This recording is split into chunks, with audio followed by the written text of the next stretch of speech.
I was kidnapped when I was 13. And then I was trafficked again at the age of 18. Progressively, it kind of grows to where I'm a substance abuse counselor at the same recovery home that I went to because of my own addictions. Now, as a homeowner of 3 homes, I'm married, I have children, I have a career that I love, I'm present and stable-minded, and I have faith. And those are things that really ground me. And so when the women walk through, they see themselves and they're like, wow, it's possible.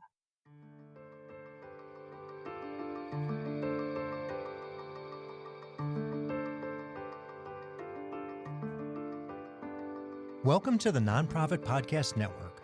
Our purpose and passion are simple: to highlight the incredible nonprofits that make our communities stronger. Each episode is a chance for these organizations to tell their story in their words, sharing not just what they do, but why it matters to the people they serve, to their supporters, and to all of us who believe in the power of community. Through podcasting, we hope to amplify their voices, inspire connection, and give them one more tool to impact the hearts of donors, partners, and neighbors alike. Our work is made possible through the generous support of our partners. CapTrust, offering fiduciary advice for endowments and foundations. Western Health Advantage, a local, not-for-profit health plan that believes healthcare is more than coverage. It's about caring.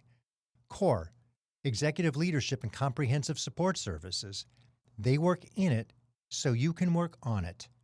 And 5 Star Bank, a local, trusted advisor to community nonprofits for over 25 years. Our episode sponsor is Sacramento Venture Philanthropy, a community of generosity combining people, expertise, and capital for good. This episode is powered by SMUD, Sacramento Municipal Utility District's Shine Awards program benefiting nonprofits for energy efficiency. Apply today. Human trafficking and sexual exploitation are difficult subjects to confront, but they are very real issues affecting women, young people, and families throughout our Sacramento community. Community Against Sexual Harm, better known as CASH, provides a safe, non-judgmental place where survivors can find food, medical care, counseling, employment assistance, peer mentorship, and long-term support. It's an organization built not simply to provide services, but to walk alongside women for as long as their journey requires. My guest is CASH Executive Director Sawan Vaden, whose connection to this work is deeply personal. Sawan first came to CASH as a client. Today, she leads the organization, and nearly 80% of its staff members also bring their own lived experience to the women they serve. We'll talk about the choices survivors are forced to make, why demand for CASH's services has grown so dramatically, and the organization's campaign to transform a donated building into a larger, more complete center for healing, stability, and hope. This is a powerful story of survival, compassion, and what becomes possible when people are given a safe place to believe in themselves again. Sawan Vaden, welcome to the Nonprofit Podcast Network. Thank you for having me. This has taken us a little while to get together, and I am really excited to be able to speak with you because the topic that we're talking about is so prolific. Sacramento has an unusual distinction of a high rate of human trafficking because of the confluence of our freeways and the nature of our community.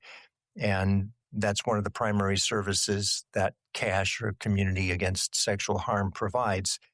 In order to get us started, would you first help us identify the organization? Tell us a little bit about it and what it is you're accomplishing in Sacramento. Yeah. So again, thank you for having me here. I am thrilled to be able to speak about the issue of trafficking in Sacramento and the different things that CASH has going on in Sacramento. CASH is an organization that was first founded back in 2008. And what started us off was we had a few officers, POP officers, Cindy Stinson and Susan Feenstra, who were working the area of Broadway and Stockton Boulevard, and they were tasked with addressing trafficking and prostitution in that area. And were a lot of community members who were complaining about the issue. And so, like any good cop, they thought that they could arrest the problem away. And they would arrest the women, and then soon the women would be right back on the streets. And so they had to ask themselves, and the people who were complaining, like, is there another way of doing this? What else can we do? Because what we're doing isn't working. And long story short, they partnered with some Sac State professors, community-based organizations, community members to put together a needs assessment to ask the women what it was that they needed. And what they found was that the women needed a non-judgmental, safe place to gather where they can have some of their basic needs met and have access to services. And that's kind of the beginning of what CASH is. We received our 501c back in 2013 and have kind of just been pushing along ever since, starting with a drop-in center that was open a couple of nights a week from like 6 to 8, offering food and safety. And we've kind of, now we're open 5 days a week. We've got our own space that we rent, and we have a variety of services that we offer anyone who's experienced trafficking or exploitation. And it's really exploitation. If a woman has experienced exploitation at any point in their lives, then CASH is a place for them. And a lot of people experience exploitation without even knowing it. If you ever felt like you had to give yourself up for a place to stay or somewhere to eat or to be in a safe place, but you had to give of yourself for that, then you would qualify for our services. We have a myriad of services that include our drop-in center, which is kind of the heart of who we are. Anyone is welcome. And we have food, hot food every day that we cook. We have a clothing closet, peer mentoring, and groups. And then we have comprehensive case management services where if someone's saying, I need a hand with getting out of the life, with regaining stability in mine and my children's life, then we have case managers that can work with them hand in hand to help them access housing, find employment, sign up for benefits, whatever it looks like, go to medical appointments, really walk with them through their journey. And that program is usually a year to 2 years. And then we have an employment program where it really just focuses on employment and removing barriers to employment. And so anyone coming in that's like, hey, really need help with a resume, would love to develop some soft skills so that I can know how to interview, or I need someone to take me to these interviews or walk me through these processes, then we have a program just for them. And then we have a free medical clinic partnered with Dignity Health Medical Safe Haven, where we're open a few days a week. Hopefully we'll be open 5 days a week soon. We're going to get to that in just a minute. And we will get to that, where they can just come and get their medical needs met. No need for insurance, no need for ID, no need for anything. We cover the cost of labs, medications, and the cost of the exam. And it's basically like an urgent care. And really, having that clinic there has saved many lives with people coming in who haven't accessed medical care in many years.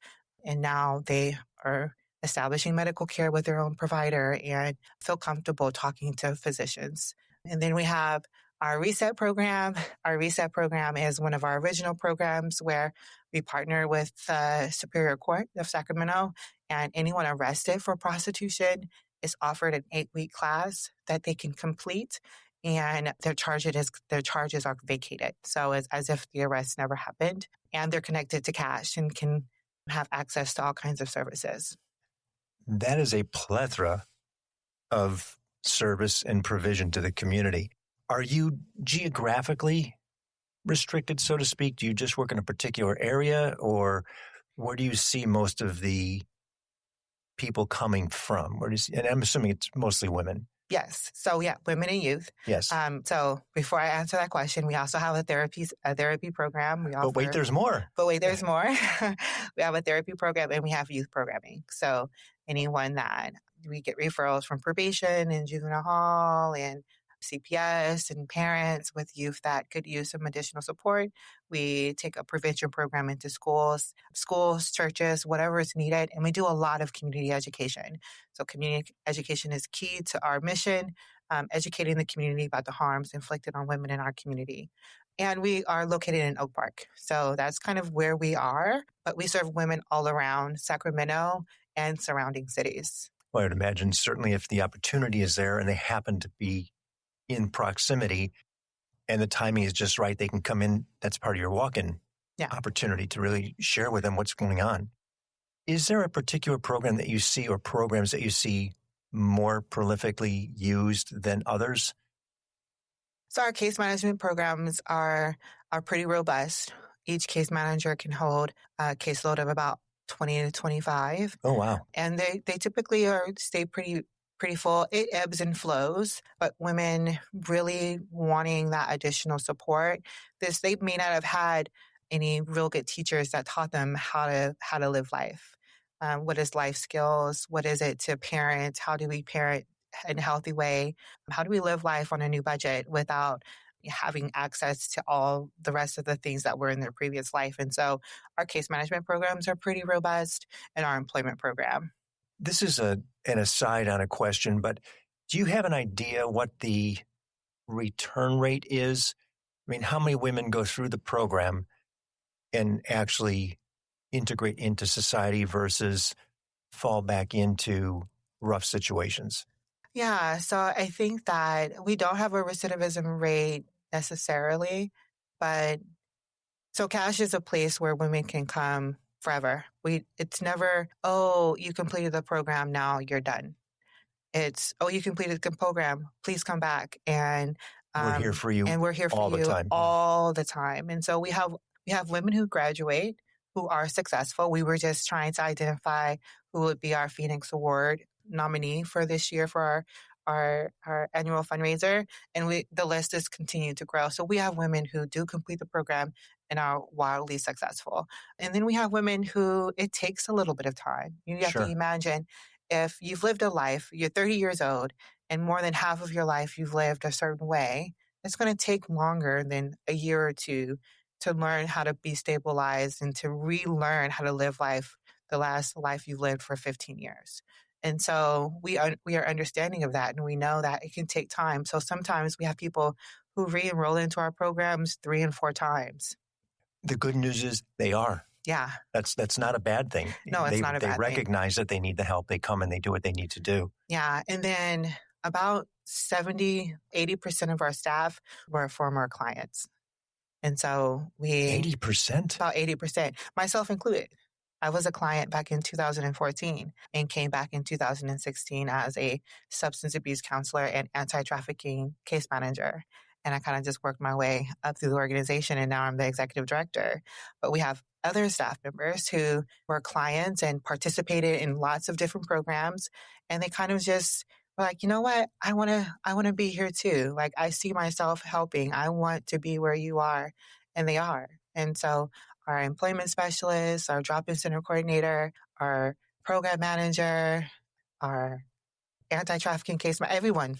Mostly 80%, right? 8 out of 10 people. There's only 2 people who haven't been former clients or who haven't given to the organization in some way. What a testament to the program. Yeah. In 2 ways. First of all, the competency that you've developed through the program for people to step into these roles. Yeah. But secondly, that they are fully engaged now and progressing through the organization. Yeah. And I'm sure sometimes you lose them to other opportunities, but that's a good thing. That's a good thing. Yes. That's a good thing. And sometimes they're afraid to do that. Like, oh no, I owe cash so much. It's like, no, honey, this is where you learn, and you learn to be who you were made to be. And then you move on. We've had a few staff members recently, just in the past couple of years, who were with Cash for the time that they were supposed to be with Cash.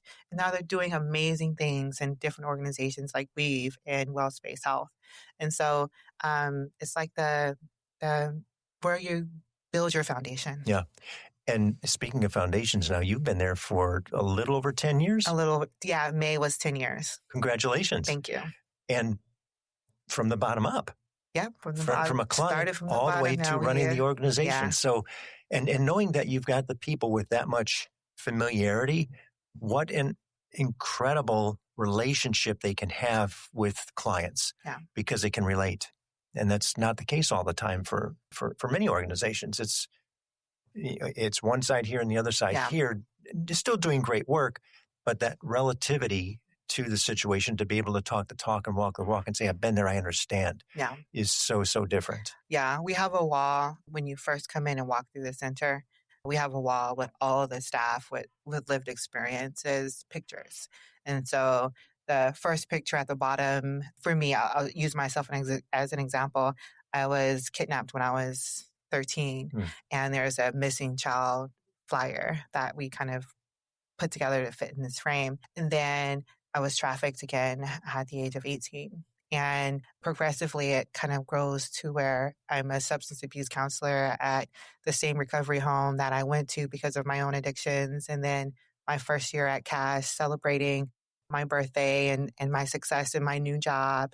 And then where I am now as a homeowner of 3 homes. I'm married, I have children, I have a career that I love. I'm present and stable-minded, and I have faith. And those are things that really ground me. And so when the women walk through, they see themselves in that bottom picture. Like, man, that was me.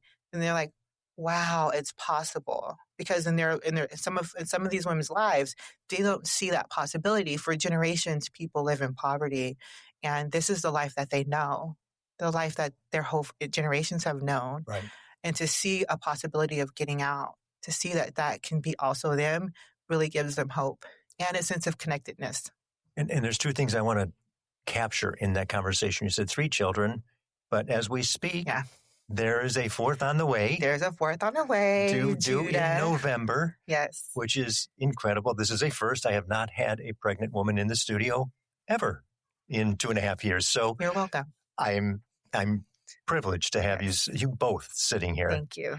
And then the other thing that you mentioned is really a great segue to the next question, and that is the collaborative nature of what you do. Yeah. You mentioned Weave. There's one organization. Who are some of the organizations that you find yourself working with in the community? Yeah.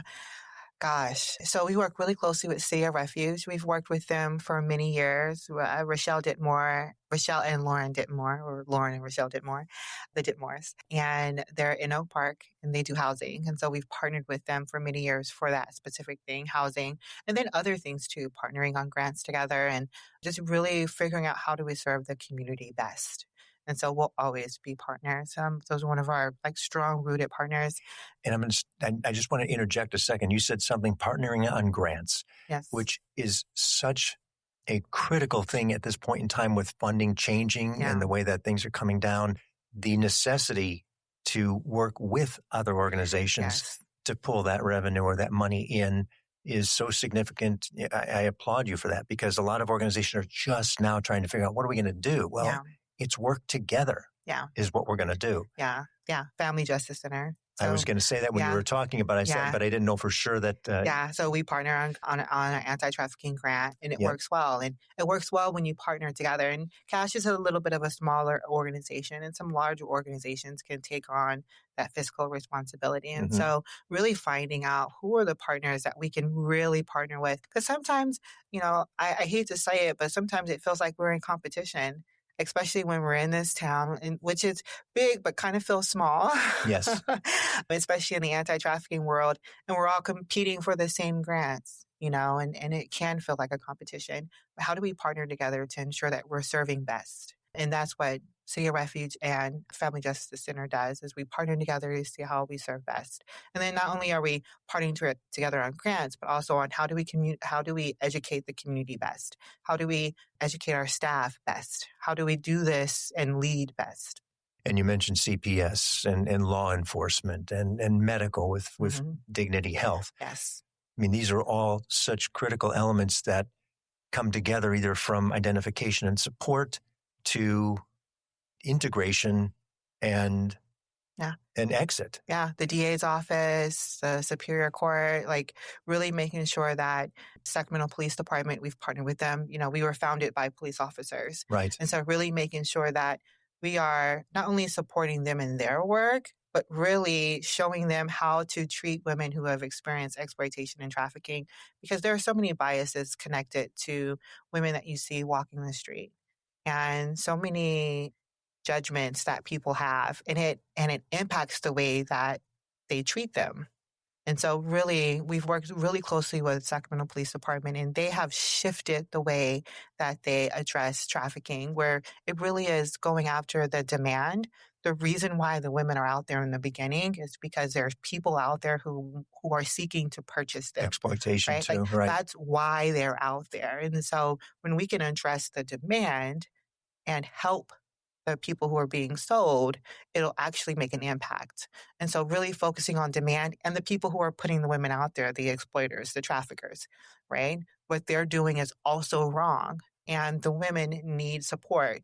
So SAC-PD really gets that and have been working diligently to ensure that whenever they're doing operations or whenever they're engaging with someone, they have an advocate or someone that can be there to support the women as they learn to exit. And even if they don't exit, they have the information for when they're ready.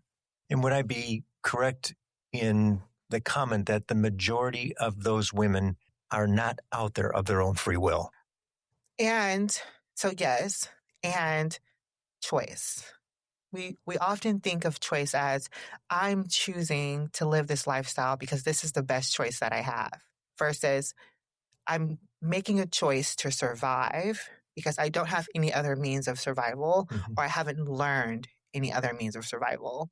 Or when you see a youth that's out there, it's I'm at home being abused by my father.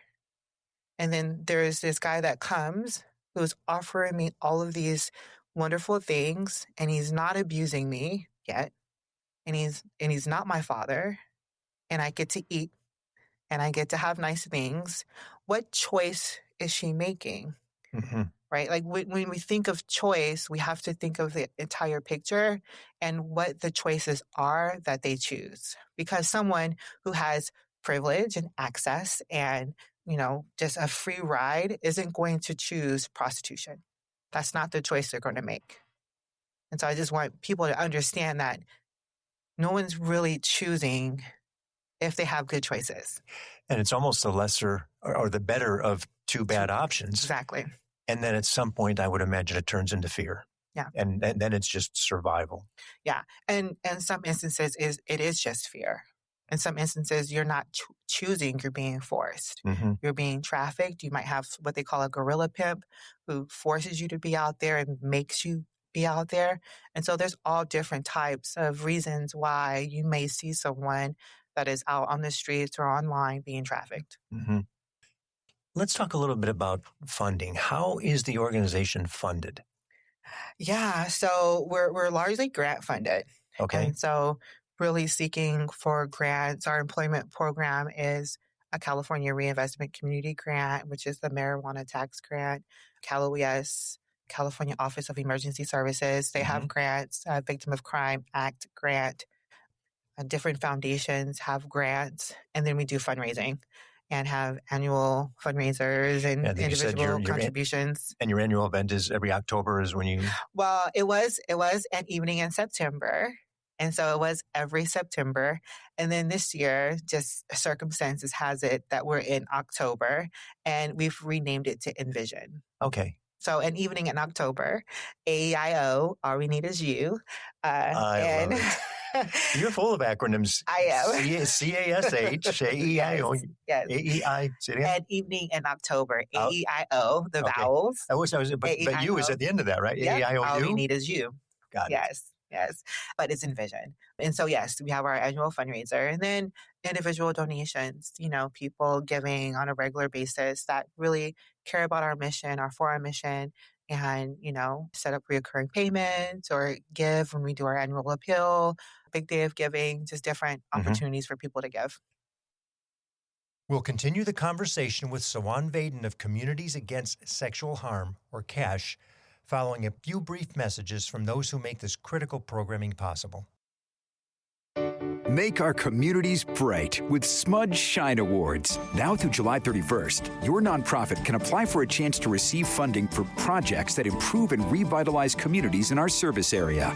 We're seeking proposals that support zero carbon workforce development, affordability and community resiliency, economic development, and STEM education. Smudge Shine Awards are competitive and funds are limited. Submit your proposal by July 31st. Learn more at smud.org/shine. I'm James Beckwith, President and CEO of Five Star Bank. We're dedicated to supporting nonprofit organizations who advocate for the strength, resilience, and vitality of those they serve. When nonprofit organizations thrive, our community does too. By supporting the Nonprofit Podcast Network, Five Star Bank is amplifying the voices and meaningful impact of our nonprofit community. We're Five Star Bank, a trusted nonprofit partner. How can we help you?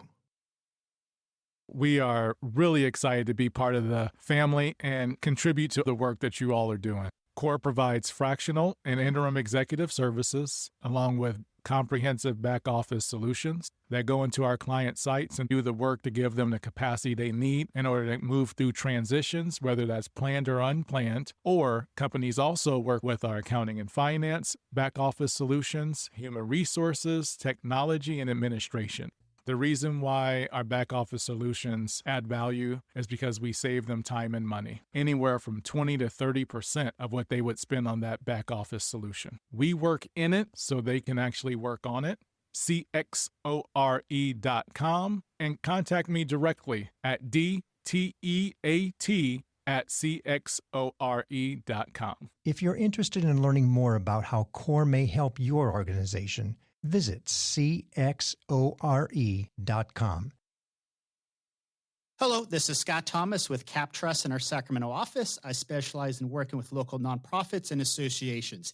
Annually, we survey private and public nonprofit organizations across the country to better understand challenges they see in today's environment. In our more recent survey, we heard concerns about proper board governance, mission-aligned investment, and how to implement alternative investments. If you would like a copy of the survey or to discuss your organization, look me up, Scott Thomas at captrust.com.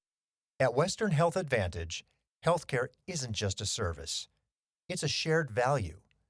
As a nonprofit leader, you need a health plan that understands the importance of mission-driven work. Western Health Advantage is a local, not-for-profit health plan that supports organizations like yours with affordable, flexible coverage options for your team. But what truly sets them apart is their commitment to community, supporting nonprofits like the American Heart Association, Sacramento Ballet, and the Crocker Art Museum's Pay What You Wish Sundays. With access to top-tier providers and dedicated local support, Western Health Advantage is more than a health plan. It's a partner in your purpose. Explore your options today at westernhealth.com. Western Health Advantage, healthcare with heart, designed for those who give back. Hi, I'm Brad Squires, CEO of Sacramento Venture Philanthropy. For more than a decade, SVP has brought together local donors, business leaders, and nonprofit changemakers to do philanthropy differently. Through pooled funding, hands-on mentorship, and programs like Fast Pitch and 100X, SVP helps nonprofits build real, long-term capacity, not just short-term solutions. If you're looking to go beyond writing the check and want to use your experience, your voice, your leadership to create a lasting impact and have a lot of fun doing it, now is the time to join SVP. Learn more about becoming a partner at svpsacramento.org. I'm going to give you an opportunity to think big for a second. A donor comes through, loves what you're doing, Oak Park resident maybe, and says, this is significant to benefiting our community. Give me a good enough idea to write you a blank check. What would it look like? What would the number be? Nope. Oh. No, the number is whatever you need it to be. What would you do if somebody said, here's an astronomical amount of money? I would build housing. I would. So we have our capital campaign that we're launching right now for our building. Sierra Health Foundation has gifted us a building on Alhambra, which used to be the old Observer building. Oh, I know exactly which building it is, yes. And I have a story behind that, but I'll wait if we have time. And I've always wanted to build housing on top of our building. And so that we had everything literally in one stop. Because right now we're like, oh, we're a one-stop shop, but we don't have housing. And housing is a big issue. And so build housing and then build additional housing, like first step housing where you're just getting stable. And then maybe even building small homes where people can own them and then sell them and then buy their forever home. Like, how do we build social capital? How do we really remove generations out of poverty and out of dysfunction and out of trauma into stability and wealth? Like a blank check, I would do just that. And that would give people the opportunity then to fully assimilate through a process as opposed to, here you go. Yeah. And many times that's frightening. Yeah.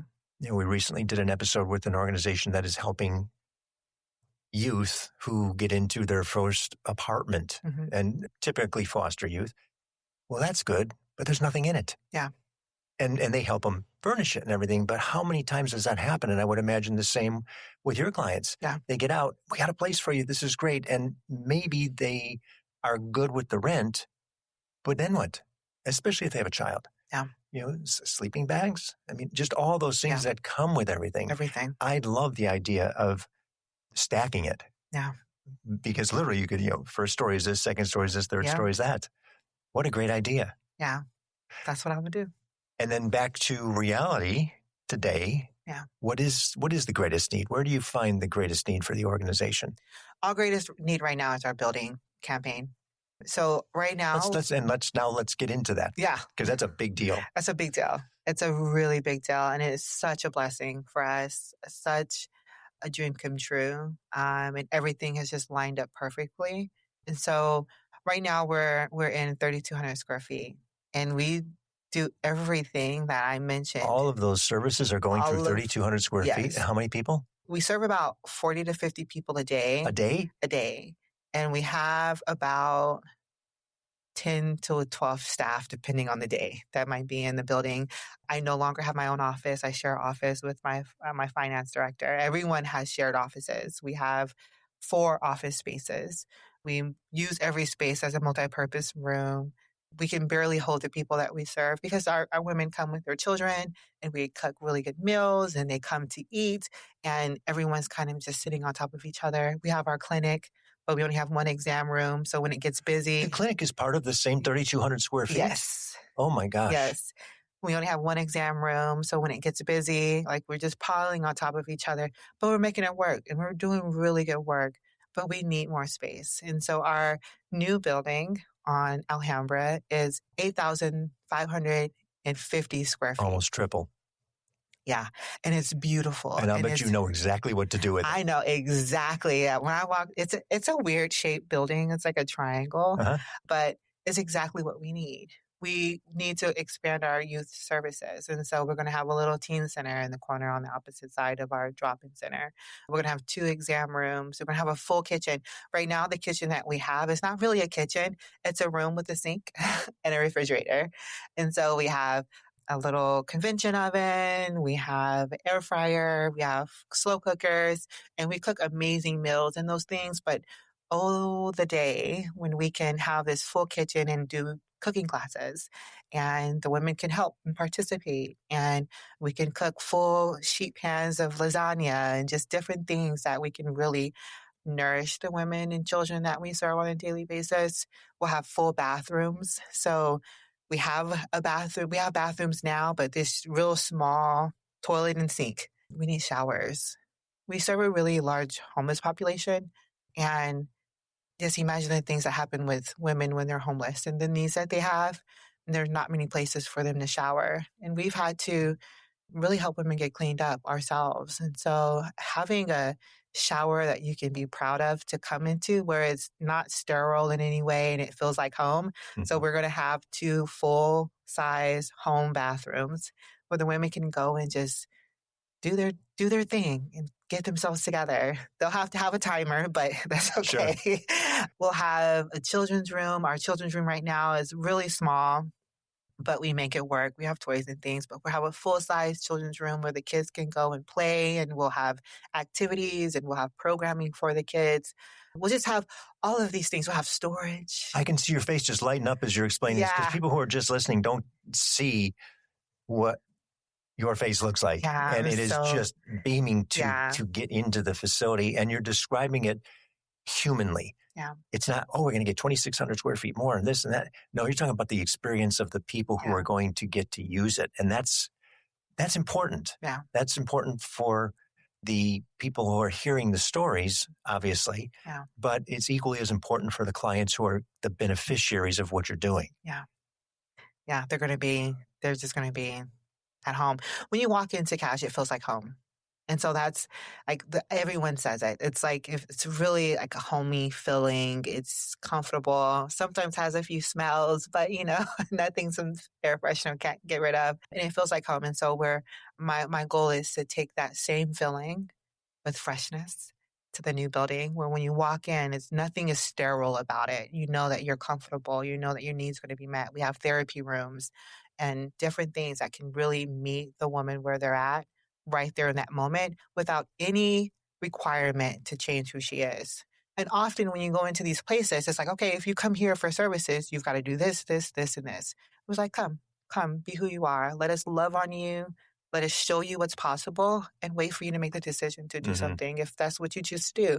And some women that we have come, they just remain who they are. And at some point, the light bulb goes off and they're like, well, maybe I will participate in this group. Oh, maybe I will do this, or maybe I will do that. And before you know it, their whole lives have changed just from us being able to allow them to be who they are in a space that they feel comfortable in and not judged. Yeah, that acceptance and that safety and that security of recognition that you have with 80% of your people being clients. Yeah. That is a really unique situation. Yeah. Yeah, very, very unique. Let's talk a little bit about that capital campaign that you've got, because it's going to be going on for a bit. I don't want to date the episode that we're having here, but it's significant. So tell us a little bit about, what's happening. Yeah. So right now, you've got this almost 9,000 square foot building that you're transitioning to. Yep. We're interviewing for an architect so that we can get designs built up, and we'll be putting out an RFP for a contractor. And we're soon to release our capital campaign deck, which I will send you. Please. And yeah, so we'll have different naming opportunities where if an organization or a person would like to put their name on the drop-in center and they're named on the drop-in center and they give $250,000, or if they've got $5,000 and we have a brick wall with their name on it, or just different opportunities where people can feel like they're involved and can feel like they're really a part of it. So we're also looking for furniture, and we'll need computers, and we'll need restroom stuff in a refrigerator and stoves. And so looking for things, donations like that once we get to that point, and connections, like who do you know that can do some of this work and some blood, sweat, and tears to do the work. And yeah, I'm full transparency. I've never done a capital campaign. I've never developed a building. All of this stuff is brand new to me. So there's so much learning that I have to do. And so I'm also very open to advisement, and people who know what they're doing, tell me how to do it. I am so glad you said that, because I suspect that somebody's going to hear this and reach out. Yeah. And that just warms my heart, because your candidness, your transparency to say, hey, it's new to me. Yeah. And anywhere I can get some support and some help and some actual experience to apply to what we're doing, because it's a big deal. It's a big deal. It's a big deal. It's a big deal. And it's a big deal that won't just impact me and the staff that we have and the current clients that we have. This is in perpetuity. Yeah. Mm-hmm. Yeah. This goes for a long, long time. A long time. And it's ours. Yes. The building will belong to us. And it will belong, if it belongs to Cash, it belongs to the community. Right. And so, yeah. Well, we talked a little bit about the programs. We talked about the women and the families, the women and children that you service. How do you gauge your impact? How do you say, we know we're doing good because, if you're even maybe sharing it with a donor or somebody who's philanthropically minded and says, well, what does that impact look like? I think it looks a few ways. So often when I'm telling our story, I talk about how many people we serve in a year. Last year, we served 645 women. It's amazing. When you said 40 a day, I was shocked. Yeah. And that's an unduplicated number, because often we have a lot of the same women that come back. But we also have success through the stories and the lives that we see. That's more important. And success can look different for many people. And sometimes we have to shift the way we see success and look at the incremental wins, because cash is really harm reduction. And so we really want to reduce the harm in women's lives while giving them access to services that will change their lives. And so for someone who's been homeless for 30 years on the streets, that moves into a 1-bedroom apartment, that lives there for 5 years without being homeless, but then passes away from cancer. The success in that is that she was able to pass away in her home and no longer be on the streets. A young lady that was clean and sober for 15 months after using for 20 years, relapses, and then knows to come back and asks for help and gets back into a recovery home. That's success. Because she knew to come back. She knew that it was possible and that she could get the services that she needed at cash. Children who have the education that they need and are able to identify when trafficking is about to happen, and they report it to their teacher and get themselves out of that risky behavior, get themselves out of that situation, that's success. Our staff are our success. The way that we're blessed all the time and things are happening for us shows us that we're doing good work in the community.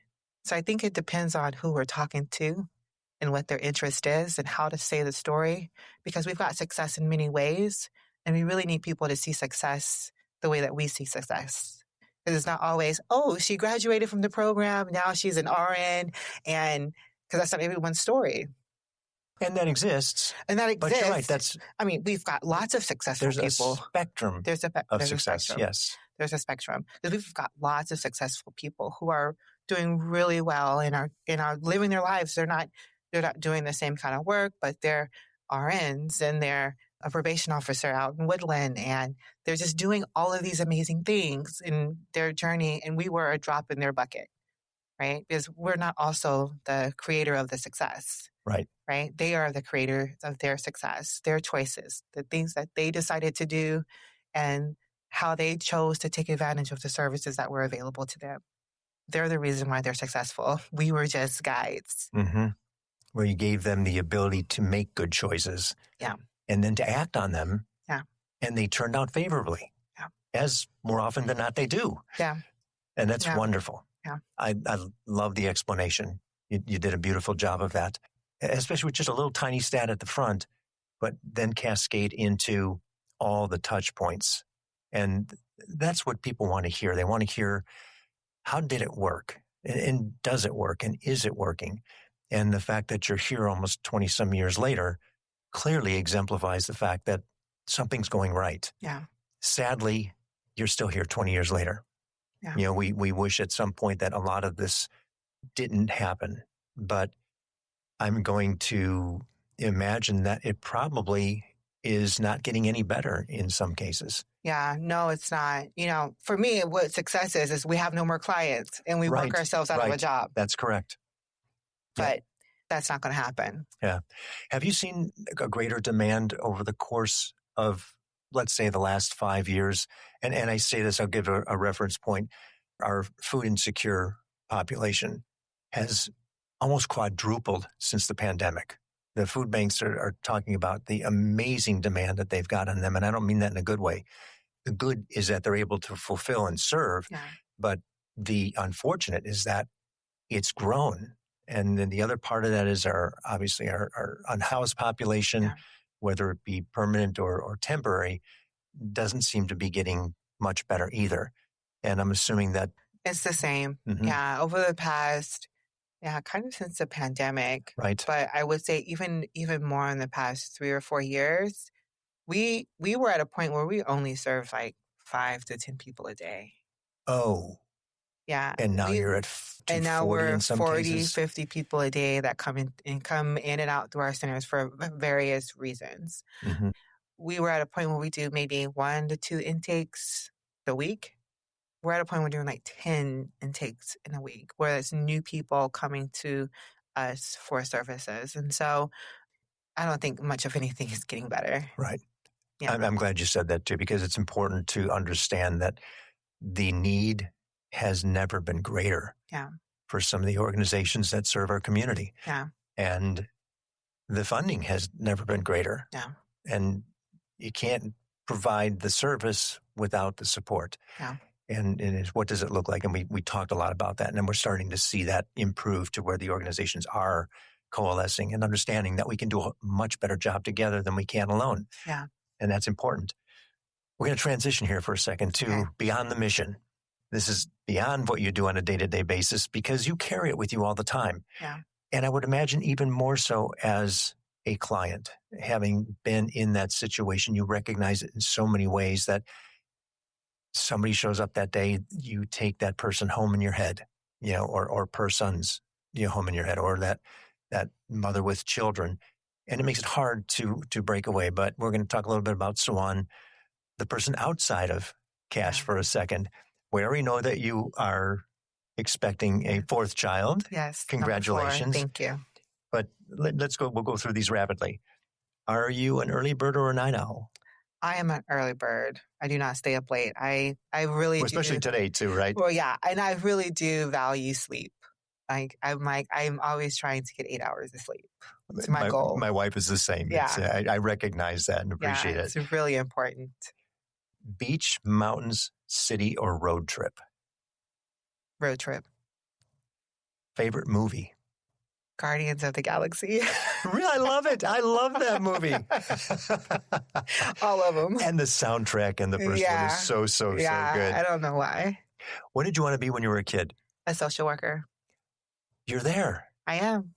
That's wonderful. Yeah, it is. What a great ambition. And a missionary. So I'm on my way to missionary. Fantastic. Yeah. Isn't it great to be able to apply what you wanted to do and live it? Yeah. What's a simple joy you never get tired of? Eating pho. That's a first. I haven't heard anybody say that. I love pho. What keeps you grounded when things get heavy? My faith. Love that too. Yeah. Is there anyone that shaped how you lead?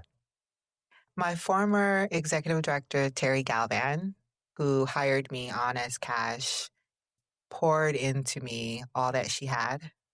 And I owe a lot of my success to her. And I think because of the last comments that you made or the last answers, I might know the answer to this one. If you weren't doing this work, what would you be doing?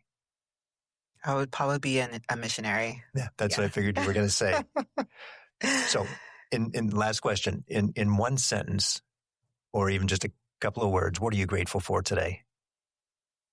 My life. Good for you. That is so true, isn't it? Yeah. Because you can't do anything else without it. Nope. Well, Sawan, what a great conversation. I have really, really enjoyed this. Sadly, but fortunately, what you do is so sorely needed. Yeah. And your explanation of impact from 3, 4, 5, in a day to 40 tells us that the need is greater than ever. Yes. And to the team that you've got, that is a small group doing a whole lot of work and benefiting the community to the degree that you are, the process that you're about to go through to get this capital campaign going and get you into that new building to triple the space is Herculean. I like that. You'll be raising a child at the same time. I will. And I am not newborn. and I am going to stick with it the entire way through. I'm Good. like pushing the baby out. What did they say? Yeah, that's right. That's right. Oh, no. That's a sympathy call. The baby's in your arms and look, we just need another $5,000. Yes, look at the baby. Well, thank you so much for what you do. Yes. Let's go make something better. We will. Thank you. This episode has been powered by SMUD, Sacramento Municipal Utility District's Shine Awards program benefiting nonprofits for energy efficiency. Apply today. Thank you for listening to the Nonprofit Podcast Network. We hope today's episode inspired you and gave you a deeper look into the work of our local nonprofits. If you believe in our mission to amplify their voices, please take a moment to leave us a positive review and share this episode with a friend. It helps more people discover the incredible work happening in our community. Don't miss future episodes. Subscribe to our weekly updates and monthly newsletter at nonprofpod.com. And if you're a part of a nonprofit that would like to be featured, we'd love to hear from you. Just visit the Guest tab on our website. The Nonprofit Podcast Network is recorded and produced at Hear Me Now Studio with generous support from our partners, CapTrust, fiduciary advice for endowments and foundations, online at captrust.com. Western Health Advantage, local care with community impact. Find the plan that fits at westernhealth.com. CORE, executive leadership and comprehensive support services. Visit cxore.com. And 5 Star Bank, a local trusted advisor to community nonprofits for over 25 years. 5starbank.com. And finally, our episode sponsor, Sacramento Venture Philanthropy, a community of generosity combining people, expertise, and capital for good. svpsacramento.org.